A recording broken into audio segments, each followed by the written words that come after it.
토픽 세미나 시작하겠습니다. 제가 준비한 토픽은 치주 치료에서의 전신적 항생제 사용인데요. 목차는 다음과 같고 서론부터 한번 보시겠습니다.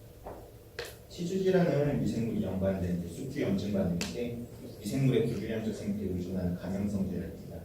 그래서 감염을 일으키는 세균을 조절하기 위해서 항생제의 사용도 예전부터 같이 고려되고 있었는데요. 외부와 개통되어 있는 치아주의 세균들은 병조직하고 인접하고 있어가지고 그 세균막을 형성함으로써 스스로에게 유리한 환경을 조성하고 있습니다. 이를 통해 이제 호중부의 속식반응이 이제 항체로부터 동일되고 있고 항생제로부터 보호받을 수 있게 됩니다. 세균막이 항생제에 정한 기전은 다음과 같은데 불투과성이 기하는 바가 좀 큰 편이고 세균막 내부의 항생제에 도달하기 위해서는 그 500배에서 1000배 가량의 높은 농도의 항생제가 필요하게 된다고 합니다. 따라서 이와 같은 이유로 이제 전신적 항생제 사용이 아닌 기계적 사용, 혈색술이 100년에 달하는 기간 동안 골드 스탠더드를 남고 있었는데 이 전통적인 방법이 모든 증례에서 통하는 게 아니었습니다. 대부분의 치주 질환자에서는 효과가 있었는데 일부에서는 이 치료에 대한 가능성이 떨어진 양상을 보였고요.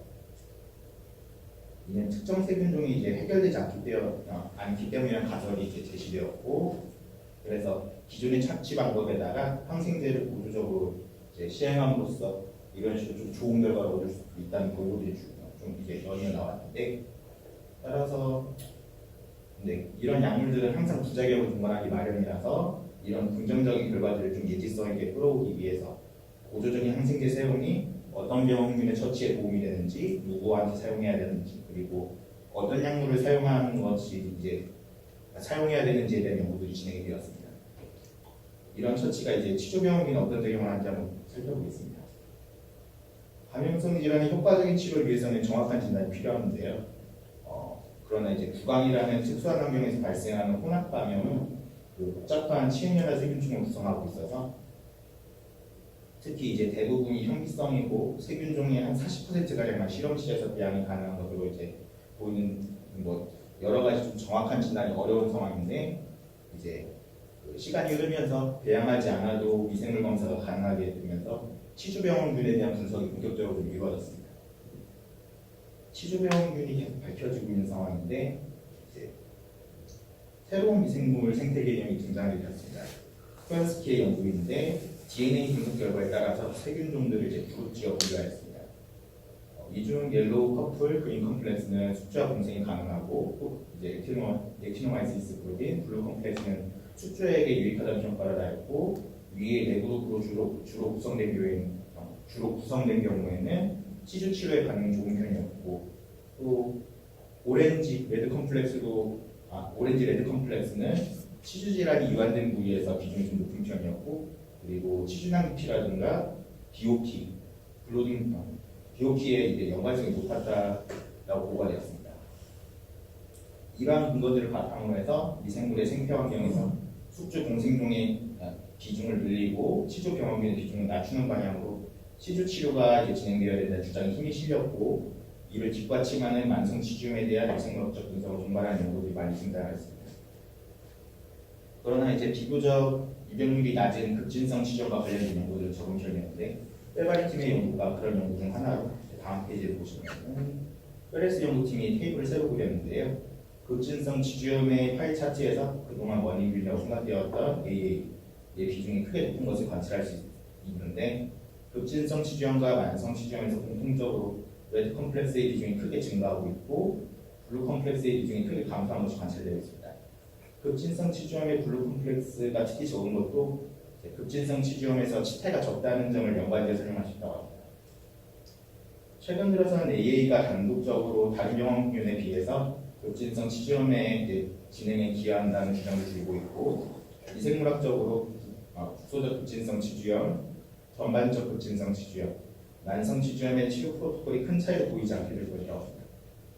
그런 관점에서 전통적인 처치 방법을 잠깐 살펴보면은 얕은 치주낭에서 SCR 필요하면은 치주낭이 깊어짐으로 해당 부위의 처치를 피하고 또 깊은 치주낭은 방치되면 질환을 더 진행하게 만들 위험이 있으며 또 치주병원균은 깊은 치주낭이 집중되어 있으므로 깊은 치주낭을 타겟으로 하는 기존 처치 방법은 타당해 보이는데요. 이제 그러나 앞에서 이제 논의되었던 미생물학적 관점에서 보면 약간의 문제가 있는데 치주가 건강한 그룹의 치주 조직에서 그리고 치주 질환자의 얕은 치주낭 부위에서 미생물 분석 비교 연구가 진행되었는데요. 그리프팀 연구에서는 이제 치주 질환자의 짙은 치주낭보다는 얕은 치주낭의 치주병원균 비중이 적은 편이고 또 적은 편이나 치주가 건강한 사람과 비교하여 높은 비중이 관찰되었고 또 페레스 팀에서도 치주 질환자의 얕은 치주낭에서 치주가 건강한 사람이 치주보다 높은 병원균의 비중이 관찰되었다고 합니다. 이외에도 굳이 치주낭이 아니더라도 구강 내 여러 곳에서 치주병원균이 관찰될 수 있고 또 치행현상 치트에서도 치주병원균이 관찰된다고 보고되었습니다.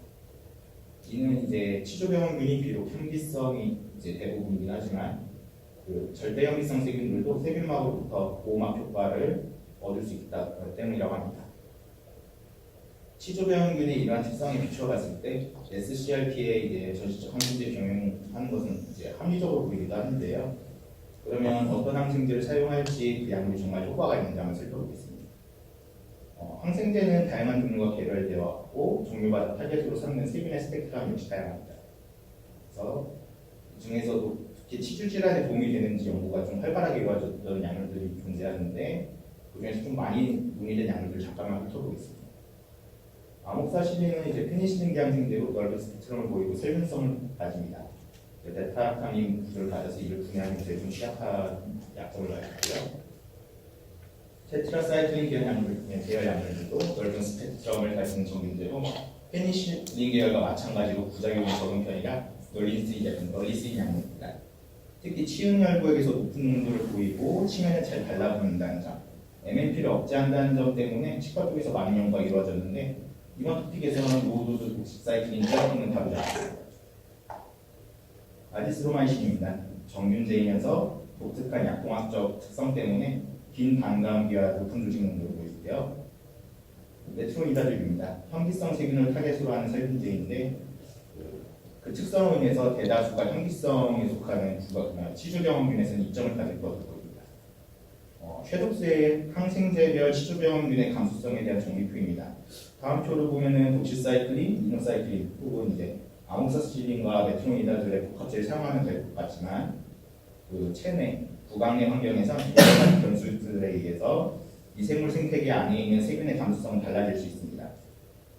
그래서 어떤 약을 쓰는 것이 합리적인지에 대한 많은 연구들이 진행되었고 2000년대 초반에 두 개의 시스템틱 리뷰가 나오긴 했는데 이제 특정 항생제가 다른 항생제들보다 더 우월한 결과를 보였다는 결론을 내리진 못하였고요. 연구의 타겟, 디자인, 약물, 처방법, 처치법, 피험자 수, 피험자 특성 등등이 그 이유가 되어가지고 이런 우월성을 밝히지 못했고 이제 페레라 팀의 연구에서는 이후에 이에 관련된 RCT들이 갖춰야 할 조건에 대해서 연구를 하고 있었습니다. 이 이후로도 수많은 RCT들이 진행이 되었고 한 연구기관에서 이에 관련해서 또 심도 있고 많은 연구들을 진행하였습니다. 2002년에서 2012년간 바르루스 대학 연구센터의 내원자들 대상으로 하였고 임상지표 측정은 모든 치아에서 치아당 6부위, 미생물학적 측정은 한 명당 9부위에서 샘플을 체크하였습니다. SCRP는 일부를 제외하고 14일 내로 종료되었고요. 약물 복용은 SCRP 첫날 혹은 마지막 날에 시작되었습니다. 치료 종료 시점인 엔드포인트의 설정입니다. 임상적 엔드포인트는 5mm 깊이의 치주낭이가 이제 치주질환 재발률과 높은 연관성이 있는데 이제 여기서는 5mm 이상의 치주낭 부위가 내 이하인 경우를 엔드포인트로 간주하기로 했습니다. 미생물학적 엔드포인트 설정이 되었는데 임상적 엔드포인트에 도달한 환자들의 컴플렉스 분포가 일단 먼저 평가되었고요. 레드 컴플렉스의 상위 25%, 블루 컴플렉스의 하위 25%가 다음과 같아서 레드 컴플렉스가 4.2% 이하, 블루 컴플렉스가 15.1% 이상인 경우 미생물학적 엔드포인트에 도달한 것을 간주하기로 설정되었습니다. 2001년 이후에 RCT들을 분석하여 가지고 약물을 선택을 하였다고 했는데 한눈에 보기가 좀 어려워서 엑셀로 대략적으로 정리해 보았습니다. 그래서 다른 약물 혹은 플라시보 그룹에 비해서 우월성을 본 약물들이 대략적으로 다음과 같이 정리되었는데 아지스트로마이신과 메트로니다졸 혹은 아목사실린과의 병용 시 유의한 차이들을 보였다는 논문들이 많았고 이 연구팀이 주로 다른 양을 보여준 위와 같습니다. 첫 번째 비교입니다. SCRP 후에 플라시보, 메트로니다졸, 그리고 아모사실린과 메트라미도졸 그룹인데 임상 지표를 보면은 항생제 투여 그룹에서 모든 팔로업 시기에 더 적은 잔존 치주낭 부를 보였고요. 5mm 이상 치주낭 부의 개수에서도 이제 유의한 차이를 보였고 임상적 엔드포인트 달성률을 높았습니다. 플라시보 그룹이 고위험군이 제일 많았고요. 치주낭 임상 부착 수준의 변화는 이제 그 두 가지 항생제 병용하는 그룹에서 줄어들었고 이러한 경향성은 미생물의 구성의 변화에서도 보여졌습니다. 시간에 따른 분포 변화를 보면은 모든 그룹에서 패소제는 줄고 이익을 주는 이제 공은 증가하지만 1년 뒤를 보면은 병용 그룹의 컴플렉스가 더 적고 블루 컴플렉스가 더 많았습니다. 미생물학적 엔드포인트의 달성비는 다음과 같았고요. 추가로 이제 항생제 복용 공간의 부작용 보고수에 유의한 차이는 없었다고 합니다. 그래서 항생제 사용 그룹에서 더 좋은 결과를 보인 이유는 미생물 구성의 변화와 관련이 있어 보이면 특히 이제 병용 그룹에서 메트로니다졸보다 이제 메트로니다졸만 복용한 그룹보다 약간 더 나은 결과를 보인 이유는 이로운 액티노마이시스 종의 증가와 관련이 있어 보인다고 합니다. 두 번째 비교인데 앞에서는 아모사실린, 메트라니다졸의 병용 그룹이 가장 나은 결과를 보였었고 이번엔 그 이 병용 그룹과 아지스로마이신의 그룹을 비교하였습니다. 아지스로마이신은 정균제이긴 한데 독특한 약통학 특성을 가지고 있어서 처방이 간편한 편입니다. 이게 어느 정도냐면은 아지스로마이신은 하루에 한 번, 한 알, 5일 정도만 복용하면 되지만 아모사실린, 메트로니다졸 병용 시에는 하루에 3알에서 6알씩 7일에서 14일 정도를 복용해야 된다고 합니다. 확실히 좀 이제 복용하기 간편한 편이기 때문에 놓칠 수가 없어요. 이에 대한 비교 실험이 진행됐습니다.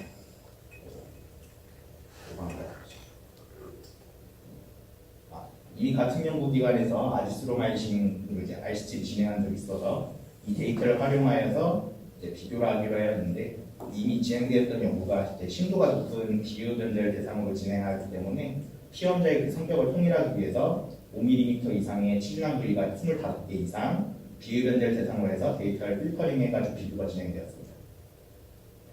앞에 실험보다 심한 경우만 모아서 비교하였기 때문에 전반적으로 임상적 엔드포인트에 도달하는 비중이 적었습니다. 1년 뒤에 이제 치주낭 5mm 이상 부위는 병용군이 가장 적었고요. 그리고 아지스로마이신은 그 중간에 있긴 했었는데 플라시보 그룹과 이제 유의한 차이는 없었다고 합니다. 치주낭 임상 부착 수준의 그 변화는 병용군에서만 플라시보 그룹과 유의한 차이를 보였고 미생물 분석에서도 같은 경향성을 보였다고 합니다. 병용군에서 유익항균의 증가가 더 두드러졌다고 했고 세 그룹 모두 미생물 구성에서 이제 유리한 변화가 있긴 하였으나 레드 컴플렉스를 주목해서 보면은 그 병용군에서 더 적은 양을 보였다고 합니다.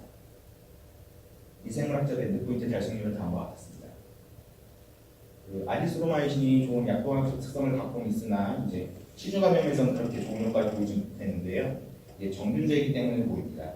치주에서 유리한 미생물 생태계를 구성하기 위해서는 총 세균수가 이제 급속하고 광범위하게 이제 감소가 필요하다는 보고도 있었습니다.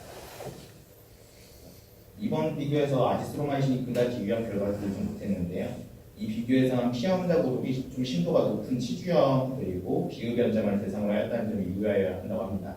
흡연자 경도에서 중등도, 급진성 치주염에서는 적절한 효과를 얻었다는 보고도 있었습니다.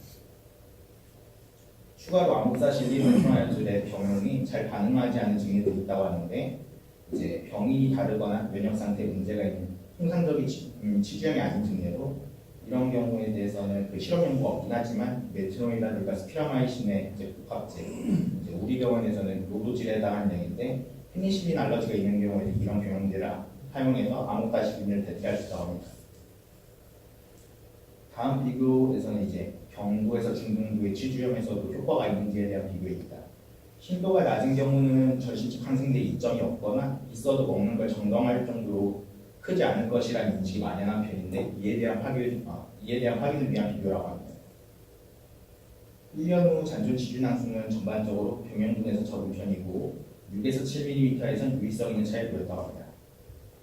치주낭 깊이 변화, 임상 부착 수준 변화는 통계적으로 유의하진 않았지만 병용군에서 더 높은 편이었고 N수가 크지 않아서 검증력이 낮은 편에 나옵니다.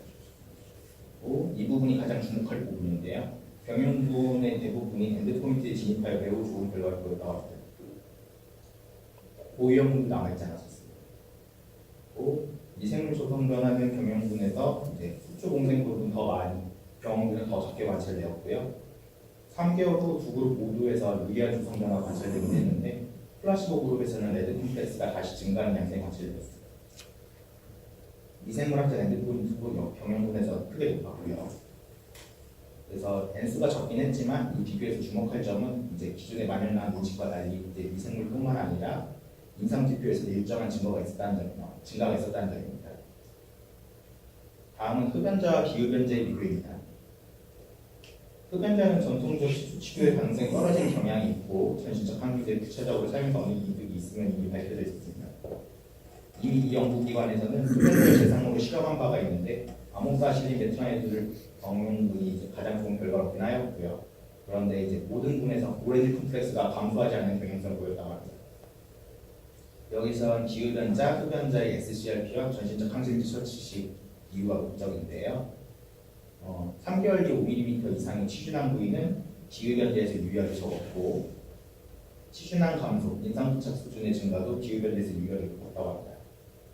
임상적 엔드포인트 달성률은 다음과 같고요. 레드 컴플렉스 감소 상황은 이제 비흡연자, 흡연자 둘 다 비슷하긴 하였는데 흡연자에서 오렌지 컴플렉스가 감소되지 않는 것이 보입니다. 그래서 비흡연자에서 오렌지 컴플렉스 감소 효과가 뚜렷하고 블루 컴플렉스의 증가도 뚜렷합니다. 이생물학적 엔드포인트 달성률도 비흡연자가 높았고요. 그래서 병영군에서 비흡연자에서 더 나은 결과를 보였는데 오렌지 컴플렉스가 레드 컴플렉스에 선행하는 점을 고려하면은 흡연자에서 오렌지 컴플렉스가 감소되지 않는 점이 흡연자에서 치주치료의 가능성이 장기적으로 낮은 이유 중 하나로 보인다고 합니다. 다음은 적절한 항생제의 용량 및 투여 기간을 찾기 위한 비교입니다. 아목사실린의 적절한 농도에 관한 연구는 이미 충분한데요. 아목사실린의 투여 기간, 메트로니다들의 용량 및 투여 기간에 관한 연구들을 대체로 둘로 나누는 경향이 있어서 이를 확인하기 위한 연구가 진행되었다고 합니다. 항생제 네 그룹이 모두 대조군보다 5mm의 잔존 치주낭 부분이 이제 적었으나 이제 플라시보군과 통계적 유견 차이 보이는 부분은 14일 처방 그룹일 뿐이었고요. 치주낭 인상 부착 수준의 가장 큰 변화를 보이는 그룹도 14일 그룹이고 오렌지 컴플렉스의 변화도 이제 유의하게 관찰되었고요.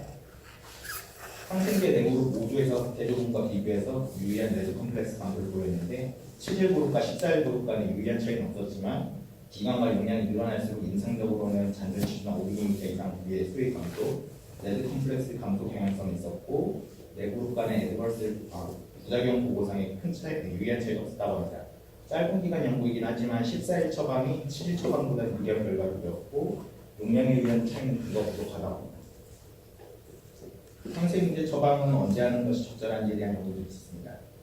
기존 카르나나 그리핀의 연구에서는 3개월 뒤 재평가할 때가 아니라 SCRP 중에 처방을 하는 것이 이제 리플로나이제이션을 유리하게 한다고 하였는데 여기서는 이제 3개월에서 임상적 미생물학적 엔드포인트에 도달한 시험자의 자료만 추려서 비교하였습니다.